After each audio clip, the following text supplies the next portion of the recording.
Hello and good morning friends, welcome to the CEC-UGC live lecture. Dear friends, with our ongoing series on Indian writing and English, we have so far conducted numerous sessions under this series and all the lectures pertaining to the series are already there for you on the YouTube. So, carrying the series forward, today we would be talking on Raja Ram Mohun Roy, and for this very discussion we have with us in our studios Dr. Urvashi Kohad. Dr. Urvashi Kohad is Assistant Professor in Department of English, Ram Lal Anand College, University of Delhi. And dear friends, we are also pleased to announce that that for a very discussion on the topic on Raja Ram Mohun Roy, we have with us in our studios Professor Anand Prakash. Professor Anand Prakash is a retired professor from Delhi University, and we believe that this session today is going to be very productive because the two professors together are going to give us a deep insight. So without wasting any time, we would like to welcome our two guests, and first of all I would like to ask Dr. Urvashi Kohad to carry the lecture forward. Right. Thank you so much, Geetika, for the kind words. And before I begin the lecture, I'd like to briefly talk to the viewers about what we are planning to do today. And as already been informed, this lecture is part of the series on Indian writing in English. And today's lecture will specifically focus upon Raja Ram Mohun Roy. Now, it becomes significant to ask why Raja Ram Mohun Roy and why not any other reformer or thinker at this point of time, at the very beginning in the few lectures that we've had so far. And I'd like to share that Raja Ram Mohun Roy was an Indian socio-educational reformer who was also known as maker of modern India and also the father of Bengal Renaissance. These 2 points establish his importance in the Indian milieu, and also arouse the interest of the listener or the reader who would like to participate in such studies as to why he becomes so important and why we'd like to include him in, as such a initial phase of the Indian writing in English series that we've come up with. And with this, I'd like to say or discuss a little bit about his life and thoughts. Raja Ram Mohun Roy was born on August 14, 1774. Please refer to the slide. He was born in an extremely religious family in West Bengal, which means that he was also influenced by similar ideas, and he would probably want to take it up as a career at some point of time. As I mentioned, born in a wealthy Brahmin family that was strictly religious, so it did affect Raja Ram Mohun Roy significantly. He too was deeply religious, and in his 14th year he also wanted to be a monk, but then his mother prevented him from being one. Moving further to his education, he went to Patna and he received education in Sanskrit, Bengali, Persian, Arabic, Hindi, and later of course in English. And he saw education as a means to implement social reforms, which is very significant to his life and works and the kind of contribution he made to the Indian society. In the field of education, he was one of the first thinkers to realize the value of Western science and thought. He created major opinion in favor of English education amongst the Indian youth that could unite the Indian educated youths and lead them towards a set of ideas or influences that would be useful in shaping their futures. His idea of Western education was also instrumental in the introduction of European learning in India. As mentioned in the slide, in 1815 he started an English college in Calcutta using his own savings. So that was the kind of passion or the kind of drive he had for English education and for education in particular for the Indian youth. He did realize the importance of English language, and he criticized the Indian government for running only Sanskrit schools, which means that he wanted all the subjects to be included, not just Hindi or Sanskrit. Again, Roy contributed a style and standard which facilitated the development of Bengali prose as a vehicle of stories, novels, as well as polemical literature, and he himself contributed greatly towards the literature of India by writing in Bengali, by writing in Hindi, English, and any other languages that he learned later on in his life. Moving on to the next slide, I would like to emphasize that Raja Ram Mohun Roy laid stress on studying modern subjects like mathematics, geography, Latin, also astrology at some point. So he did not want education to be a very stereotypical format, but including the other subjects which would then enhance the knowledge and also the panorama of thinking. He was also conferred the title of Raja by the Mughal Emperor Akbar II in 1831 when the reformer, that is Raja Ram Mohun Roy, went to England as an ambassador of the Mughal Emperor to submit a representation to the King of England to increase the allowances granted by the British to the Mughal Emperor. Again, as I had mentioned that he did receive education in a number of languages which include Sanskrit, Bengali, Persian, Arabic, Hindi and later English. Moving on to the significant role he played in the making of modern India, or as the father of the Bengal Renaissance, he introduced reforms in the 19th century India. Again, a repetition of what I had already said, known as maker of modern India. He worked for not only the emancipation of women, but also trying to work for say for children as well. He was against child marriage, against children working at an early age. So moving back to the slide, Raja Ram Mohun Roy worked for the abolition of Sati Pratha, which was a practice in which the widow was compelled to sacrifice herself on the funeral pyre of her husband. Sati then went on to be abolished in 1829. He took it up as a very his personal effort was to actually visit crematoriums to keep an eye on the people who forced the women folk to commit sati at their husband's pyre. So he actually got involved in the process rather than just talking about it or thinking of what to do about it. He actually got into the field and took action. He struggled a lot to make people realize that not only was sati a meaningless ritual, it was also very cruel and evil, also identifying the effects that it had on the women and their families around. Further, he made substantial efforts to eradicate the parda system and child marriage, which were a few of the greatest evils during the period of 19th century, and he advocated in favor of widow remarriage, trying to make women's lives better and more meaningful in that sense. Moving further, in 1830, he also founded the Brahmo Samaj. Now, Brahmo Samaj were a group of people who had no faith in idol worship, and which was also something that he identified with. They rejected caste divisions and restrictions. This is something that he not only associated but propagated and preached, and he wanted people to realize the effects or the importance of not getting into idol worship. He critiqued idolatry and to believe in God as one, and to see all the gods as one of different religions, and other than that, and he saw, like I said, God as one and all the people as also one, and not discriminating on the basis of caste, creed, color. So this is something that Raja Ram Mohun Roy became associated with, and the Samaj was a highly influential socio-religious reform movement which fought against evils like caste system. As I had mentioned earlier, that he tried to fight against the sati system, the sati pratha, and that was also abolished, and this is something that was done as part of Brahmo Samaj, which fought against evil like the caste system, dowry, the ill treatment of women, and furthermore, and so on. Moving further, talking about the reforms which became possible or which were achieved through Brahmo Samaj, in 1830, Raja Ram Mohun Roy became the vehicle of this particular movement or group, and he became the vehicle, the Brahmo Samaj actually became the vehicle of Raja Ram Mohun Roy's socio-religious reforms. It preached monotheism, it condemned idolatry, which is what I just talked about. He was against idol worship.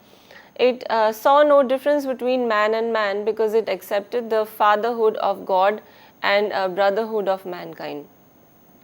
Now this is something that becomes extremely secular and would have likely been accepted by a lot of people, considering it's such a logical and practical idea, but it did meet a lot of resistance, and he had to actually convince people to believe in such ideas. He also condemned ritualistic practices like animal sacrifice, the offering of prasad, and so on. And so these things also became reasons why people became divided on certain accounts, and people wanted to sacrifice animals to please gods, which is something that he did not see as very rational, and he did in fact condemn that, and people would have been extremely offended by his activities and by his actions of his wanting to condemn animal sacrifice, because animal sacrifice was seen as a way of actually approaching God, of connecting one to one, and of offering their prayer. And again, the offering of prasad also becomes a little debatable, or a difficult idea to fathom, in that sense that prasad is offered into the water body and it contaminates the water body, but many of us don't see it in that perspective. Again, Brahmo Samaj, like I mentioned earlier, fought for the emancipation of women, and so many evil practices like caste system, sati, child marriage, polygamy and so on were the targets of Brahmo Samaj. At this particular point, friends, I'd like our subject expert, Dr. Anand Prakash, to slightly intervene, and he's a retired professor of English literature, and he's been kind enough to be with us today, and also share this screen space with me. And so, in that sense, I would like to briefly ask you, would you like to agree with what I have said about the Brahmo Samaj, and did it come forward and do much more in this aspect? Roshi, you already made it very clear that this person, Raja Ram Mohun Roy, was critical of orthodoxy. And being orthodox, being anti-orthodox in the 19th century was a big courageous act. And it was a very revolutionary act. Even today, if one talks about orthodoxy and criticizes it, then there are voices of dissent, there are voices of anger. So imagine, 150 years ago or more, in India, when the society was on this person standing up to the challenge of absolutely bringing in change, and he was able to bring it. And in fact, the points that you have already mentioned very clearly, very lucidly, could be taken up at the level of language. So for instance, I would like to ask myself the question is, what is socio-religious? Which to me means that there are certain religious principles that always directly affect life and society, and because they affect life and society, then they are more than religious. Then they become ethical, then they become political, then they become ideological, and our behavior is guided by these principles then. So religion can remain with gods, religion can also remain with morality, but when religion comes into the daily practices of human beings, then it starts affecting them rather riskily, rather dangerously. Right. So this is the point you have made already, and I agree with you that this is exactly the case, and this person was a pioneer in the domain of thought at that time. Absolutely.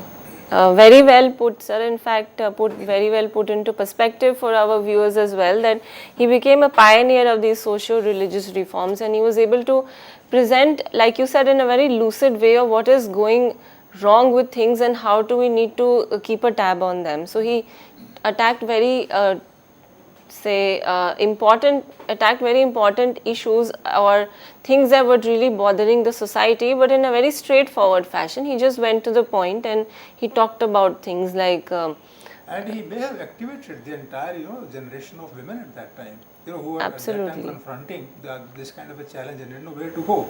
So there is a person with knowledge, there is a person with a particular language, there is a person with conviction and awareness, right, and this person is in need of the hour. So you're very right in saying this. Absolutely, sir. Like you said, he would have channelized their energy also and channelized their difficulties and frustration into something very positive, and they would have been able to find an outlet for such pent up energies and desires. So that comes into picture very effectively that way. For you have done that very nicely for the audience also, and for me also, sir.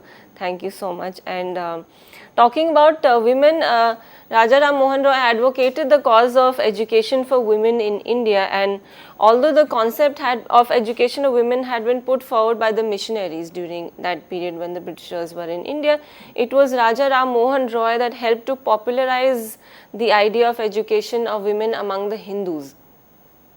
He said that the women of India were highly educated, but their education was in keeping with the ancient religious traditions and beliefs, and they needed to have more than that. They needed to come out of it and probably add to their existing knowledge, and also read literature and learn more things other than just reading ancient Hindu scriptures and listening to the gurus talking about things. Brahmo Samaj also did great service in removing the popular prejudices against the education of women that were prevalent in the Hindu society, and the credit for this of course mostly goes to Raja Ram Mohun Roy, who encouraged women to come forward and remove the difficulties or the mental blocks that were present that prevented women from coming forth and taking up education in a very serious and formal manner. Also, furthermore, Roy was a socially responsible citizen and was troubled by the increasing number of malpractices practiced by the common man in the society, which is what we've already talked about, and that made him raise his voice against things, and also in a very polite and a very dignified fashion. So it's not that he went about and attacking people directly using rough language. It was a very concerted effort, things coming together and people coming together as a group and talking about things, and he was raising awareness amongst people. Other than talking about the women's issues, he also raised his voice against the unjust actions of the British in India. And like I had mentioned at the very beginning, that he was a religious person and he had a strong belief in Lord Vishnu. In fact, Raja Ram Mohun Roy is credited with coining the term Hinduism. However, he did not show himself to be an extremely religious position, and he did not impose his ideas upon them, but he did see religion as one of the means or as one of the ways to tackle or handle people, or to actually there was a need to streamline their ideas in that regard. Extremely significantly, he propagated oneness of God, and that also takes away the idea of attacks the idea of discrimination that was so openly practiced in the Hindu society, with the various caste divisions and other kinds of distinctions that were made on the basis of the color and the caste, or the affluency in terms of being rich or poor. As I had already mentioned, Raja Ram Mohun Roy was extremely well read, so he was not basing his arguments on something that he had heard, or something that he had cooked up, or something that he had somehow felt had been visited by somebody in a dream. So he had extensively studied works, scriptures, and when talking about the concept of God, he had extensively studied Christianity and other religions. He had studied their holy books. This made him realize that some Hindu traditions and superstitions were required to be reformed. They needed a revamping, they needed to be relooked. And he came to all these conclusions while he was working for the East India Company. So he was actually involved in the time period when India was struggling for its independence. He wanted to combine the righteousness of Western and Indian culture. Sir, with respect to this point, would you like to say something as to how he tried to combine the righteousness of Western and Indian culture, or how he fell short of doing so? Actually, so far as I am concerned, I think he was going back to the basic spirit of Indian religion or Indian religions at that time. And he was trying to use the word that you have, they used the idea that you have indicated through the word monotheism. That, he didn't want to stress at that time the differentiation between this God and that God, which were the main attractions of Hinduism at that time. He wanted to combine the idea of God through discussions about all the gods, and that also brought in, as you rightly said, the religions of other countries. Right. So in a way, people got united into a kind of entity where one could easily converse with and talk to people of other religions.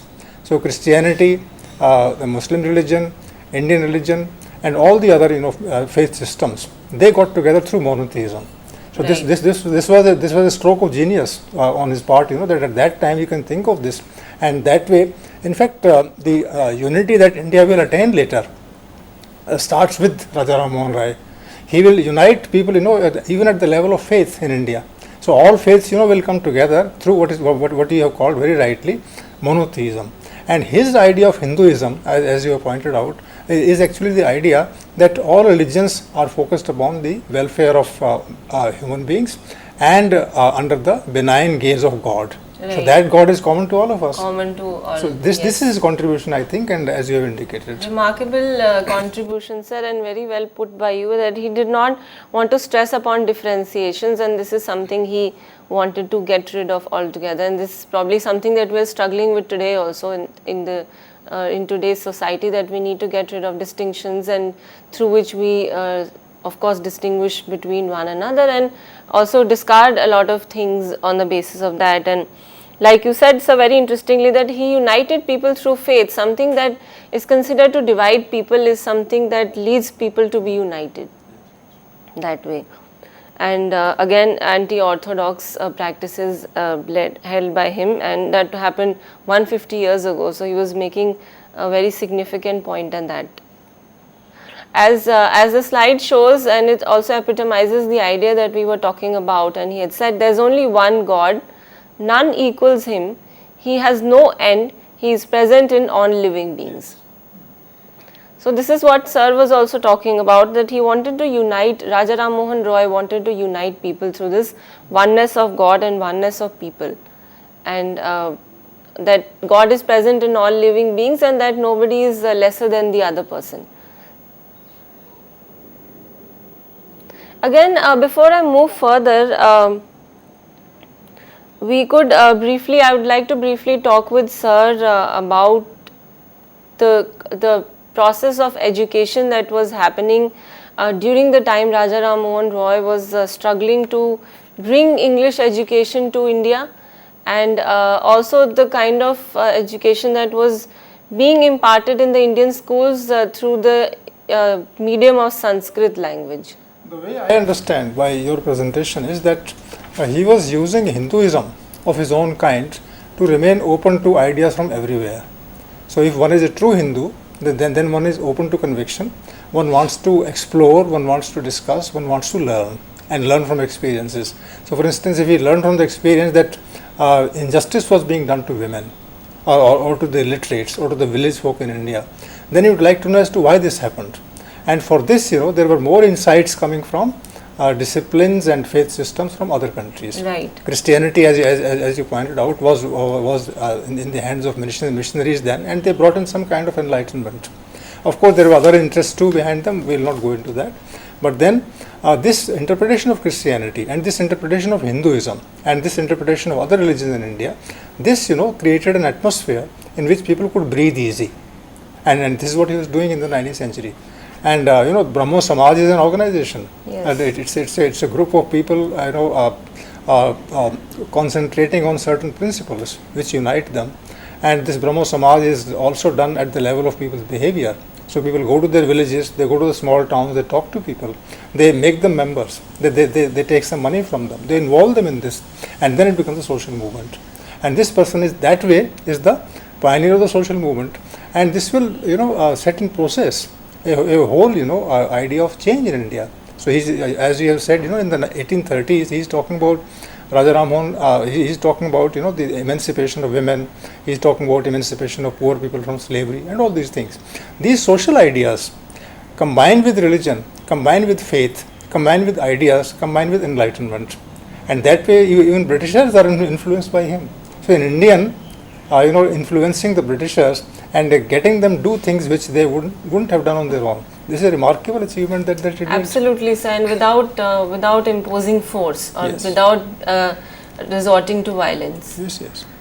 So these are the significant points that you have made, and you could perhaps explain, a bit of the role of enlightenment and the role of English language at that time, because the ideas were coming to Indians from the source called English language, English writing. Language. So Yes. that is very important. Yes. And he opened a school or a college in the Yes. second decade of the 19th century, and then he starts training these people.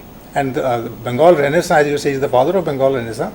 So he sets in motion this process. So that's what works. Absolutely. Oh.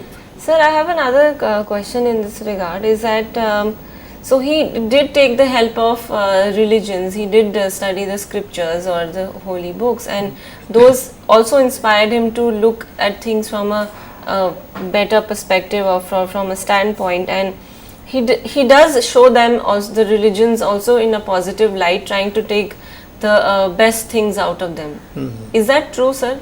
That is absolutely true, because he doesn't distinguish between this religion and that religion at the level of rituals.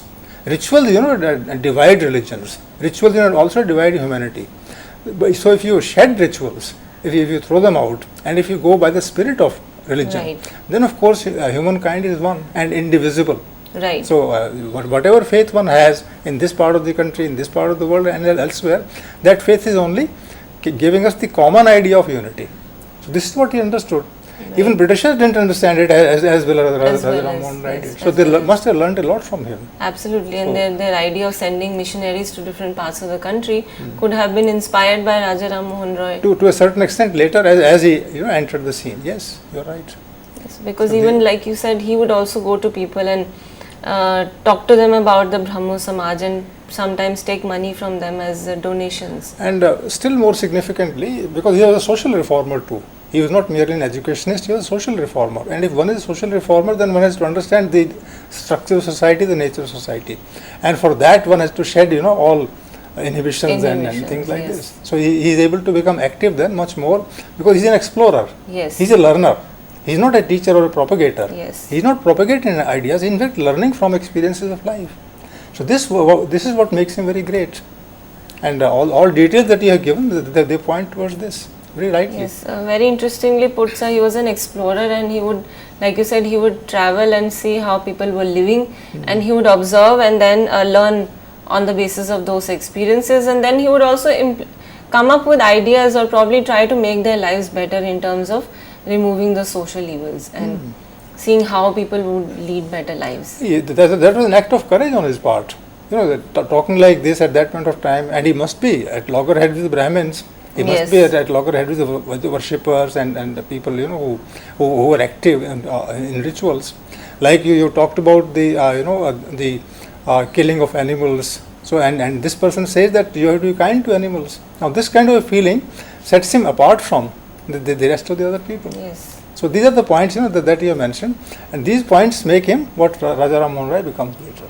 Right. So he also writes, and Yes. he writes also in English. Yes. And he publishes. Publishes, So that's yes. the way to approach people. Absolutely. So that kind of openness is to be inculcated by us even today. Right. And education is important. Right. Yes. As a point I had mentioned, sir, that he wanted women to be educated, and so although they had, they knew the ancient scriptures and the holy books and so on, he said that education needs to be much more than that. Yes. We need to remove these blocks or biases that prevent women from coming out in the open and probably going to schools or colleges. So he said that that education is fine, but they need something more. Yes. They need to know about the world. No, you see, and as you are touching upon the idea of women and women's education. If women are educated, then they take their ideas home, and when Yes. they do that, then their conduct, Absolutely. their character, their opinion, their attitude, that is transformed. So these women become, in the 19th century, thinking beings. Earlier they were just followers of males, but after his intervention in society at that time, they would start thinking on their own, and that's why people like Tagore, who will appear later on the scene. Then these people take inspiration from the openness of Raja Ram Mohun Roy, who was the predecessor Absolutely, in that sense. absolutely. That's why, like we said, it becomes significant to then study and discuss Raja Ram Mohun Roy when we are talking about Indian writing, especially Indian writing in English. So with this, viewers, we would have to sign off, but we are going to continue in the other section of the lecture. We are going to, like sir mentioned, we are going to talk about women's education and the kind of literature that Raja Ram Mohun Roy also contributed apart from various things. So again, sir, thank you so much for being here today. It was a pleasure indeed to talk to you and gain some insights from you. Extremely significant. I learned a lot from you. Sir, that's very kind of you. All right, friends, thank you for watching. Have a great day.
Hello friends, welcome to this yet another lecture as part of what we had already been talking about of the series on Indian writing in English, and we briefly discussed on Raja Ram Mohun Roy. We had talked about his contribution to the Indian scenario and how he influenced a lot of other people to take up writing and also to take up reforms. He was a socio-religious reformer of India, one of the greatest and best, and he was a chief advocate of the modern process of education and scientific learning.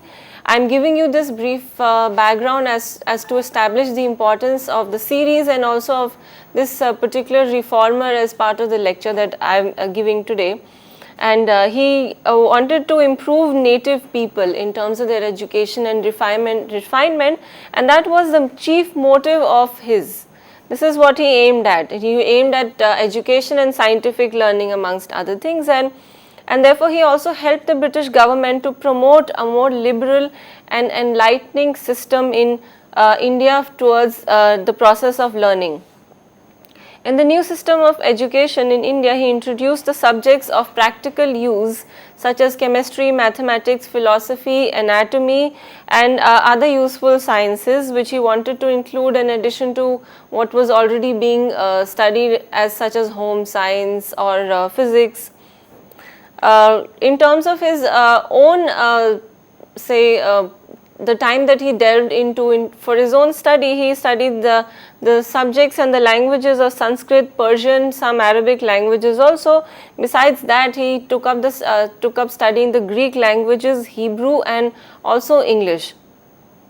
Roy also contributed significantly to the field of literature by writing books in different languages like Hindi, Bengali, Persian, English, and any other language that he may have learnt during his life. He also took up translation. Of course, he wrote, and he also translation is not divorced from writing, so that also became a significant part of his contribution to Indian literature. He translated ancient Indian works on religion and philosophy into the language of Bengali. So that became a very significant contribution from his side, and friends, we've already talked about how he encouraged not only the women but also the people of his time to become thinking beings and to discourage all sorts of orthodox ideas that were prevalent in the 19th century.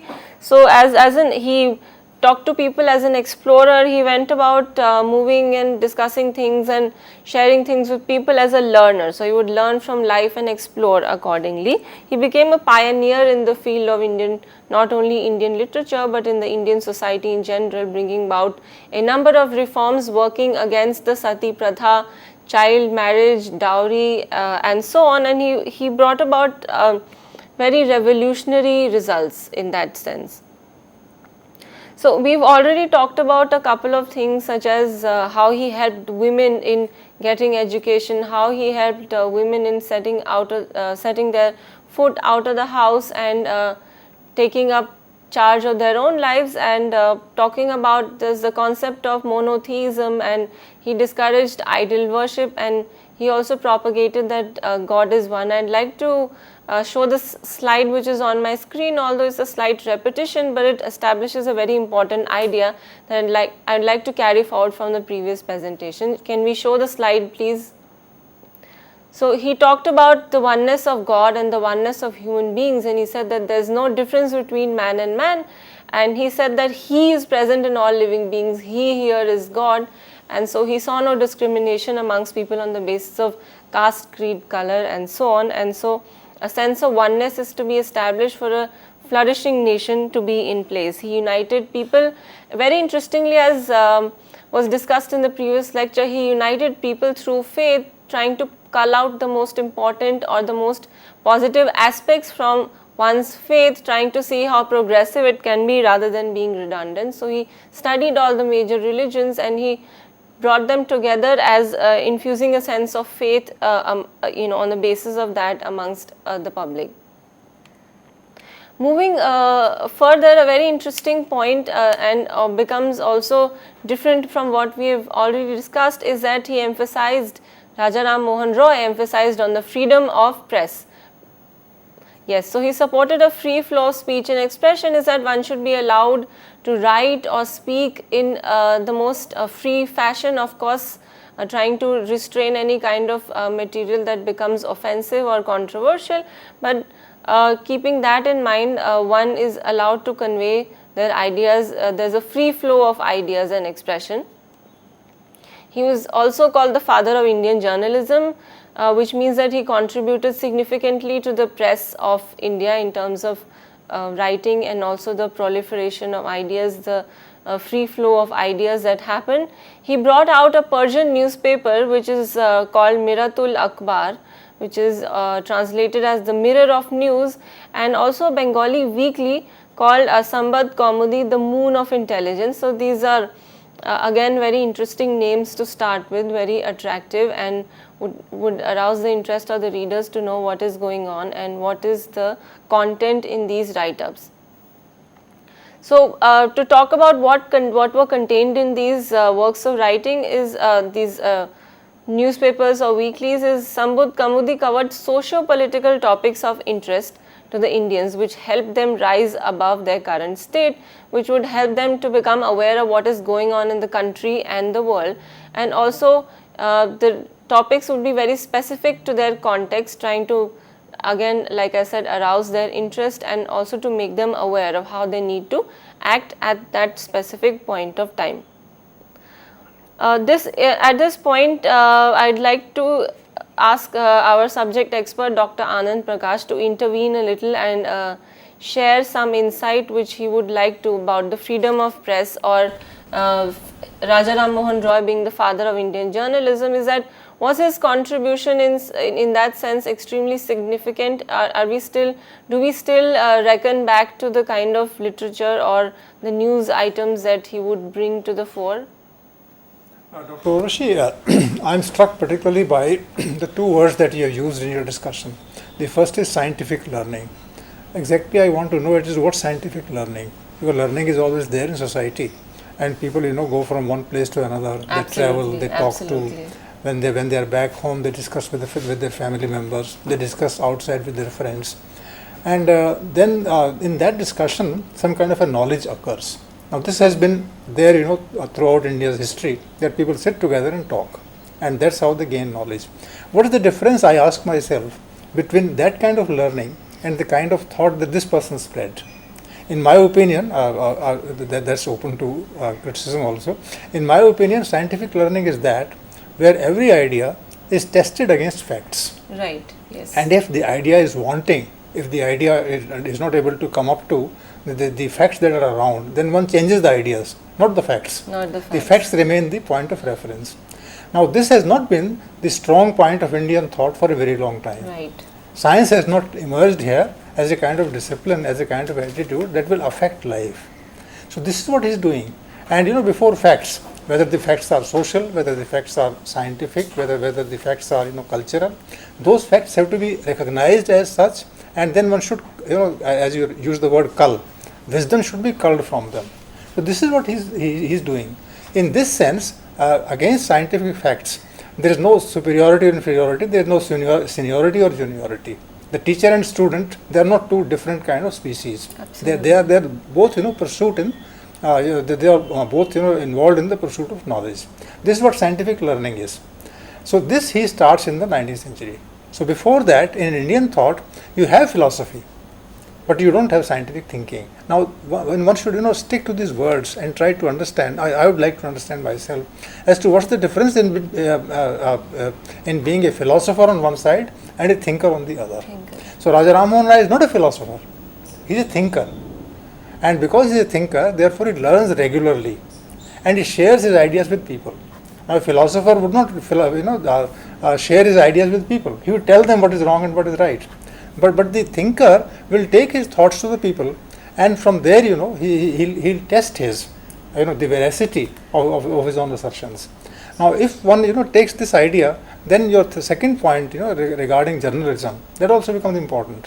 India has not seen journals and magazines earlier. Yes. But in the 19th century, this person introduces journals. And why so? Because he wants to now connect with the ordinary masses, with the ordinary people. So first, he will give them education. So then, they will learn to read. Then he will give them newspapers.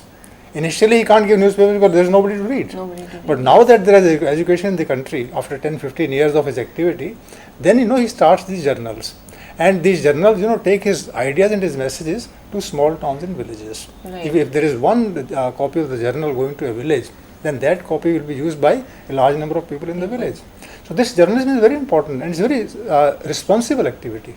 Yes. So you could, in fact, for instance, the word that you use, samvad comedy, this interested me a great deal. Samvad is dialogue. Yes. Samvad means that two people or three people, they differ with each other. They also agree with one another, and then through this samvad they know knowledge. So this person starts with scientific learning, and then he goes to introduction of newspapers, which will create a samvad among the audience. So this is how your lecture, is important for me. So a wonderful interpretation, sir, and also very interesting points that come into picture is that he was a thinker and he was not philosophizing so much, and as he was learning, and he would learn regularly and think and share his ideas with people. And as sir mentioned that his ideas and ideals also inspired nationalism in India.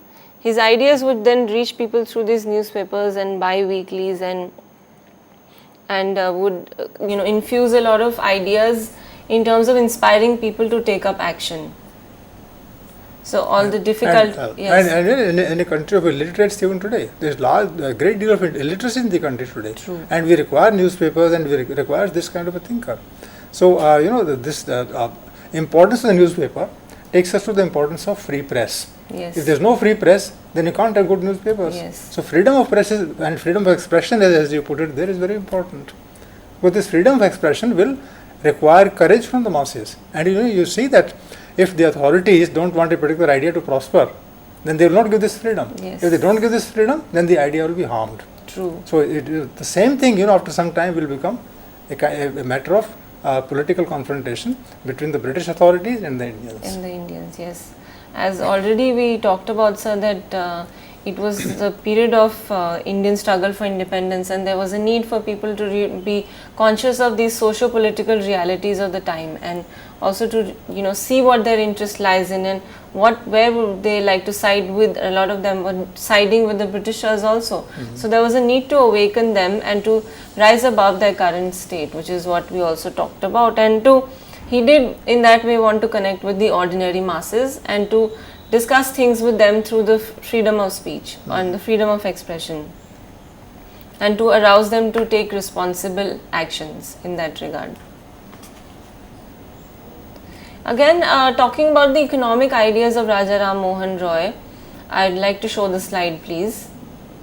He wanted the state intervention to protect the property of the individual. Now, this is a slightly different idea, or set of ideas which from what we've already been discussing, and but it's no kind of digression, it's a slight jump to a different topic, but extremely significant in the time period that he was living and the time period that he was talking about and discussing, is that he wanted state intervention to take care of the property of the individual, to protect the property of the individual rather, and he came up with an essay called Essay over the Rights of the Hindus over Ancestral Property, and this also became a pointer in the same direction.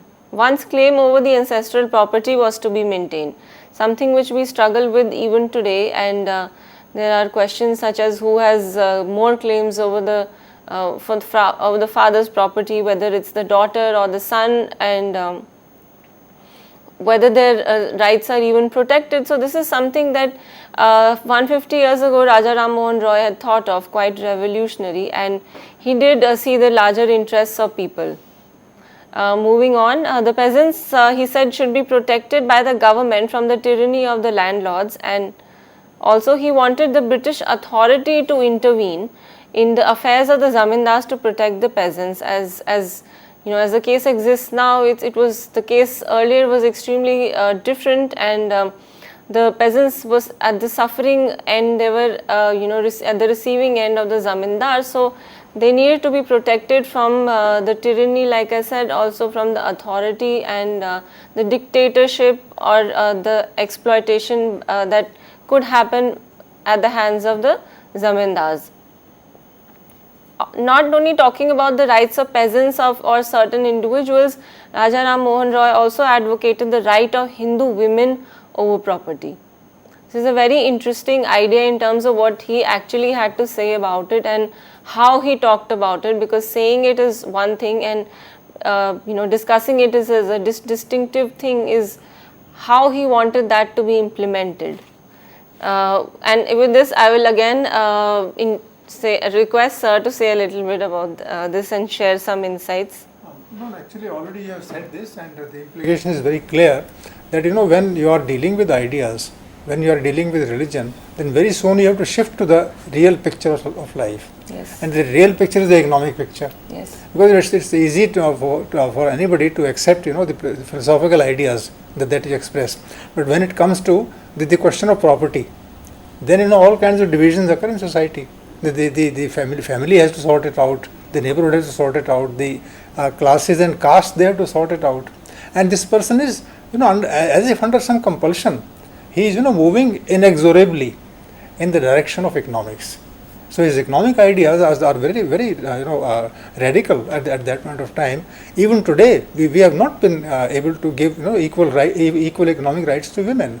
Like girls and young women, they have no right over their father's property. The legal right is there, but it's very difficult to implement.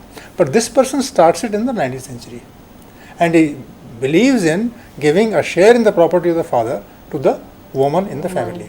And this idea he has come to gradually. Initially, maybe he didn't have this idea in mind, but once you start talking about life's problems, about inequality, about freedom of expression. Freedom of expression doesn't mean simply freedom of ideas, but freedom in general. So you are free. You are a free person, and that's how you can use your freedom. If one is not free, like if a woman doesn't have economic power, if a person in society does not have economic power, that freedom is nowhere. So freedom also ensures that it has to be freedom at the level of economics. So yes. Money is there, property is involved, legal rights are involved. A kind of a campaign is required, all these things, and he sets this particular process in motion in the 19th century. That's why his Brahmo Samaj movement, which initially is a cultural movement, later on will become a political movement. And it will start rubbing the privileged on the wrong side. It will make enemies among the Britishers, it will make enemies among the Hindus, Indians, Muslims, and all people, all males would like to range against these ideas in their own way, and this person will be a thorn in their flesh. True. So it is because of this, this person is there, luckily is there in the first half of the 19th century. Yes. But his efforts start bearing fruit in the second half. When people like Bankim Chandra, that will be taken up I think in some other discussion. When literature comes into being. Earlier literature was only about dohas and songs, etc. Yes. But now literature will be written in prose. So yes. people will write novels. Initially they might write old kind of novels, but soon they will start discussing in the novels the issues of the common masses and villages and towns. Yes. So all this starts with this gentleman called Raja Ram Mohun Roy, who is so open and who is such an explorer, who is such an honest person, and who has given his whole life to the propagation of these ideas and ideals at the cost of all that he owned or had. So Absolutely. This is how I respond to your question. Very nicely put by you, sir, and that makes it even makes it further clear why we are actually focusing so much on Raja Ram Mohun Roy and his breakthrough ideas. And just coming slightly back to what we had talked about, the rights of Hindu women over property, is that even this particular aspect is, like you said, that his idea it did become a thorn in the flesh. And even now when we talk about this particular aspect, it's, even though he did work extensively to, for women to have rights over their property, it's still not so possible when we talk about in the present context, that women are afraid to seek a right over property as they would definitely offend their fathers and their brothers. So to keep the ties, to keep the ties from being broken or from being affected, they restrain themselves from seeking a right in any kind of property or any kind of things that they may be entitled to. If a woman is a middle class woman, she may have a job, and if she feels guilty, talking about these things. What about women in the illiterate families? Yes. There it is much worse, the situation. And we are talking about the 100 years or 150 years after Raja Ram Mohun Roy's active life. Absolutely. So which means that things are not as easy as they appear to be, and people have to give all their life. And this person gave his all life. Yes, he did. To this. He learned languages, as you have pointed out. He wrote articles, he published newspapers, and he moved around, and he collected people, he talked to people, he mobilized them, he ran a campaign. So all these things are important. So the ideas were in place, so the efforts were in place. Whether they get really actualized or not also depends upon the common masses. Yes, exactly. Yes. That's the point. So that's why he is using newspapers to take ideas to the common masses. Common masses, yes. Then only the ideas will have become a kind of social force. Otherwise, force. their ideas always remaining there in the domain of the library. Absolutely. And the domain of the scholars. Absolutely. But will never percolate to the masses. So this person is that kind of a political activist in the making. He is not a political activist then, but then he will bring in this idea, and others will take over. Absolutely. So as he leaves the historical scene, other people will come forward. The Brahmo Samaj will lead to Arya Samaj maybe. Yes. Arya Samaj starts opening schools after schools in 19th century India, and today also it's a big big force. cycle, big force there. So this is what education, this is what idea, this is what analysis, this is what comment contributes to the development of social life and also cultural life, which I think other lectures will take over later. Absolutely. When they talk about writers. I have a feeling that this series is going to be extremely interesting in terms of the kind of input we'll be putting through the different teachers and also the different topics we will cover. This will be an effort from our side to give as much as possible in terms of widening the perspective and to give as much an analysis as possible of the time period and also of the Indian writing in English. See, the very institution, as you have indicated, the very institution of taking ideas to the common masses, that institution would require further expansion. Like newspapers are there at the moment. Later on, newspapers will lag behind, and the book publishing trade will come into being. So you don't have to read only newspapers. You will be reading books. And which kind of books?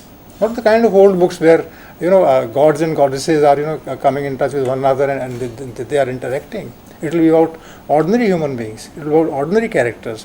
In some literary writing, there will be women characters. Right. And they, when women characters are put into the situation of dialogue, this happens in the novels. This doesn't happen in poetry. Doesn't happen. When a woman is made to speak in a dialogue, then she'll speak her dialogue. Yes. If she is guilty, then the guilt will come out through her dialogue. Yes. And for the reader who reads the novel, all this is going to be very educative. Yes. So now this education, which initially is merely get a kind of literacy, this education enters the domain of thought.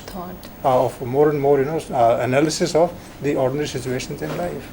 This is where his contribution is important. Right. And sir, as you mentioned, then I talked about economic ideas, significant to move to the political ideas as it becomes the next step. And so Raja Ram Mohun Roy advised Indians to exercise self-freedom in thought and action, which is what we've also been talking about, that these ideas will only percolate into the practical picture once they're actually implemented, or that we're thinking about these things, we're writing about these things. He showed a bright example by condemning the Jury Act of 1826, which had introduced religious discrimination in the law codes. According to this act, a Hindu or a Mohammedan could be either tried tried either by a European or a native Christian, but not vice versa.